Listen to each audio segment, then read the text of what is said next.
Well, howdy folks. My name's Magnus Booner. If you like beer that is inspired by food and travel, smack that subscribe button so you don't miss any of my videos.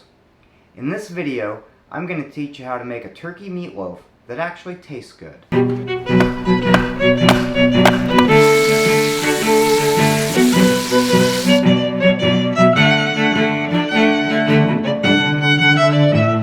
Roast.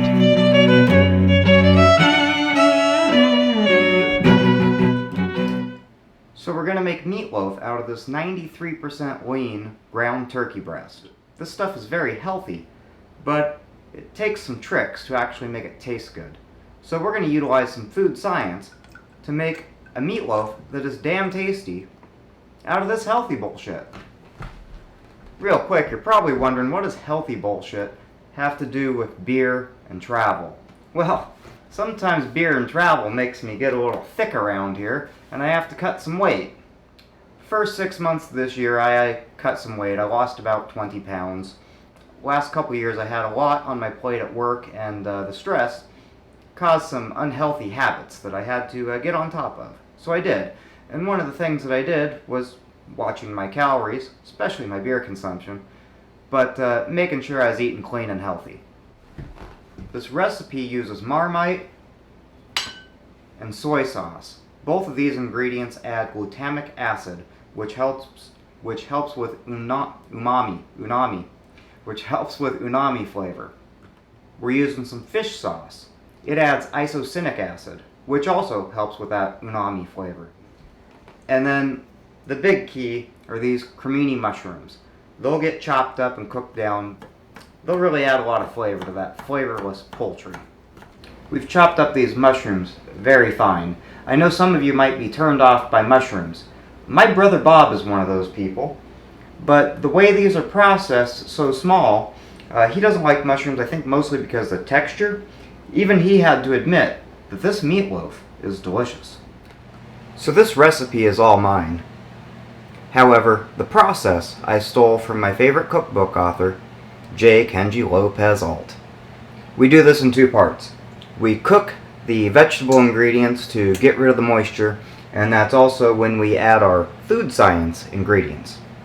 I have a number 8 cast iron skillet that's sexy as fuck. This is a vintage Griswold. You can use any 10-inch pan. That's sufficiently preheated. We're going to add 1 tablespoon of avocado oil. That avocado oil is actually key.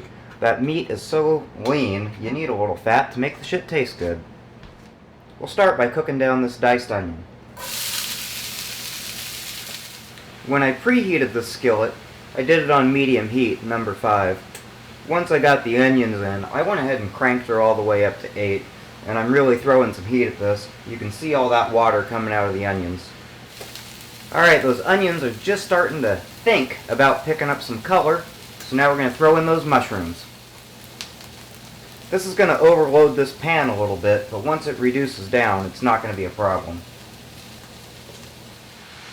To help the mushrooms give off their water, we're going to add our soy sauce and our fish sauce.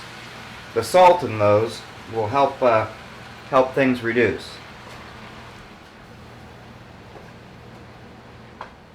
Now's when we're going to add the Marmite. Marmite is autolyzed yeast. Think of it as yeast extract. It gives it a lot of meaty flavors. It's kind of a pain in the ass to work with, so I found the best way to measure it is put it on a scale, dip a spoon in, and pull it out that way. We're using 20 grams. Well, there we go. That's 20 grams if I've ever seen it. Now to get it off the spoon, we'll get it down low in here where the liquid is. And as that heats up, you can see all this water. It's going to come off of there. Just like that. You can really see the waters come out of those mushrooms. As I added those mushrooms, I dropped the temp down to 6. Now that the moisture's come out and we're trying to evaporate it, I'm cranked back up to 8 again. We're really getting after it. I've lowered the heat back down to number 6 as we're approaching the finish line. Sometimes I like to go slow when I cross the finish line. You see how that streak's dry? That's sufficient. We've cooked out enough moisture.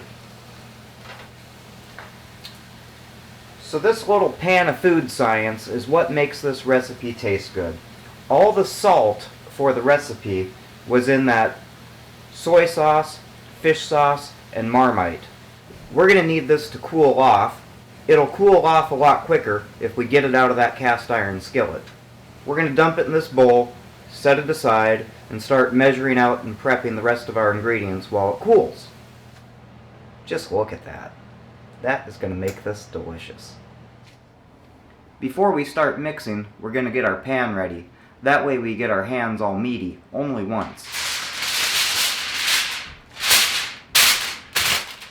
Some people like to bake a meatloaf inside of a loaf pan.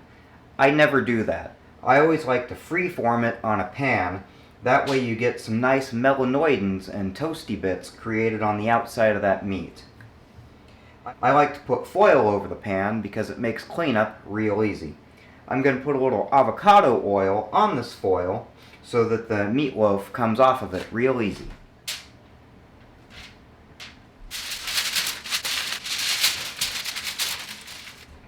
Alright, so I had this in the fridge cooling while I prepped the rest of my ingredients. That's important because if you add eggs to this when it's hot, you'll get scrambled eggs. I use 4 eggs in this recipe. I like to crack them into a bowl so in case there's some shell I can fish it out and I don't fuck everything up.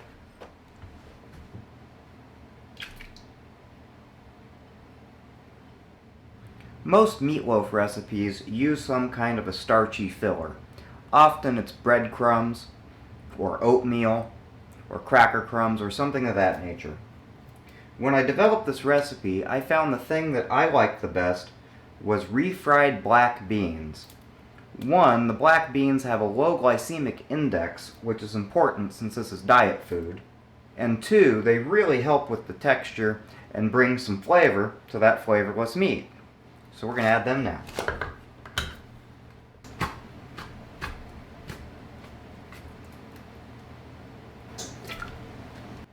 There's nothing more appetizing than refried beans right out of the can.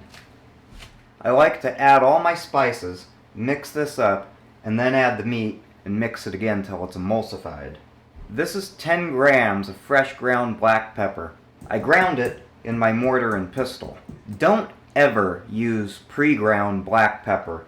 It loses all its flavor. That goes in. This is fresh sage. It's optional. This is fresh rosemary, also optional. You can also use the dried version. This is thyme. I'm sorry, that was oregano. This is thyme. And now I've got 8 cloves. That's right, 8 cloves of crushed garlic. This is also optional. This is ground chipotle pepper flakes. I use 15 grams. Okay, we're going to get all those spices mixed up real nice. I find they mix in better to these ingredients. The meat can get a little clumpy, and I like to make sure those spices are good and homogeneous in the loaf. I use my fingers like a whisk. I like to use my fingers. Now I've got the flavorless but very healthy ground turkey. There's plenty of flavor in there to make up for it.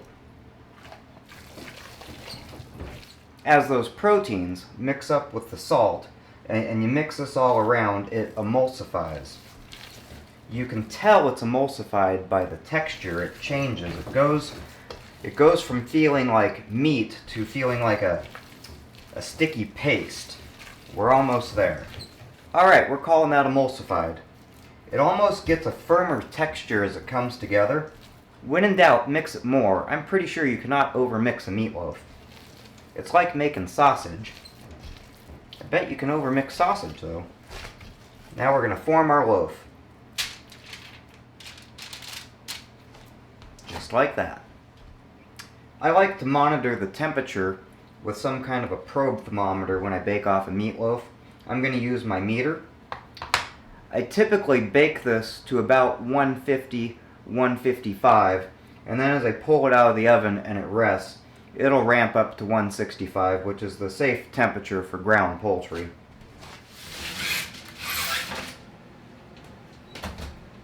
Alright, we're going to bake that at 400 degrees Fahrenheit for this amount of time.